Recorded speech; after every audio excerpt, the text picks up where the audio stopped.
Journalist and Fox News contributor, and Matt Schlapp, chairman of CPAC and the American Conservative Union, and David Wall joins us, an attorney and Donald Trump supporter. Great to have all of you here tonight. Hi, Martha. Hey, Martha. Hi, you guys. David, let me start with you, actually, the attorney, and you are a Trump supporter, which our viewers know.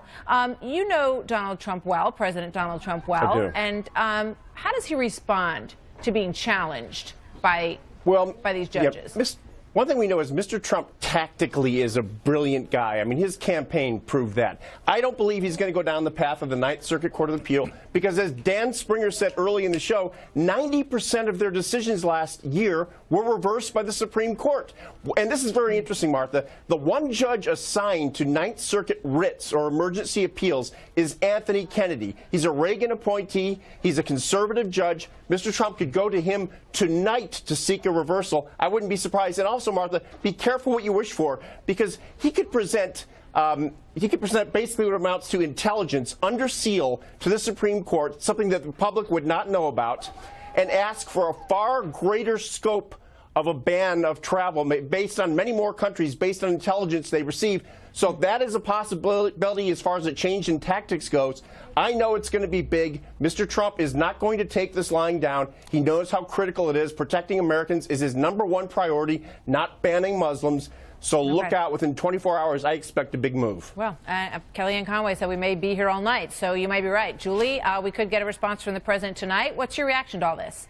Well, certainly the president can do what he wants, and he does have a lot of discretion as to how he keeps the nation safe. I will say he's consistently had courts, for the most part, rule against him in this.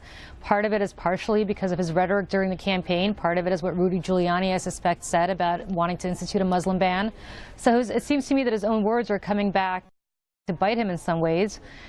We will see this in the Supreme Court, I'm sure, as David said, and it'll be up to the Supreme Court to decide. But ultimately, this also energizes his base, as I think previous guests have said, and it makes the confirmation process for Judge Gorsuch that much more important for both sides if you have a Supreme Court that's either divided on this, again, 4-4, or you have a Supreme Court that rules very narrowly against the president. It would make the Supreme Court nomination for Judge Gorsuch that much more critical for his base. Charlie, it is important to remember where this decision came from in the Ninth Circuit. And very important to remember that they have been overturned a lot. And when we listened to their audio of their discussion the other night, everyone anticipated that it was going to be fairly narrow, based on the four corners of the page of the executive order and whether or not there had been irreparable harm to the people who, were delayed getting back to their university. It's not quite that narrow, but that's part of it. What do you think? Well, it's not called the Ninth Circus for nothing. And the fact that these justices, the judges did get so far into the weeds with the particulars of the case is prima facie evidence that these judges are actually, legislating from the bench. They think that they're supplanting the president's judgment for their own. And I think that, and this is a fight that we have seen on the national stage for 40 plus years. And I think that Donald Trump I think he is eager to have this fight. It's a fight over a very clear black and white issue between, protecting the homeland and not protecting the homeland. And if he can condense that fight down into why Americans should care about judicial activism, I think that he will campaign across the country on that. And I think he will win that fight, and it could get Gorsuch confirmed, and it could get another Supreme Court justice confirmed. Charlie brings up something interesting, and it's basically articulation, Matt. Explaining the argument in a clear way that everybody understands where you're coming from. And some might say that there have been some missteps on that front. Yeah, absolutely. But Donald Trump has a lot of things going for him. He has the moral case on his side. He has the clear legal case on his side. And as Charlie just explained, he's got the political case on his side. And I really think Donald Trump believes that he's got to take his issues to the American people if he's to be a successful president. And I know there's all kinds of conversations about what was in this EO and what was not in this EO.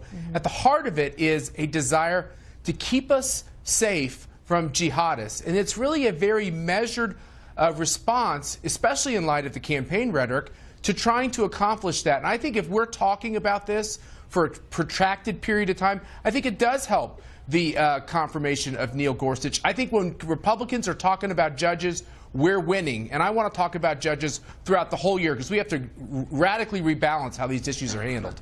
Julie, Tom Price is being considered tonight, supposed to go into the morning. The cabinet acceptances have been held up dramatically during the course of all this. Are Democrats going to find some common ground here at some point?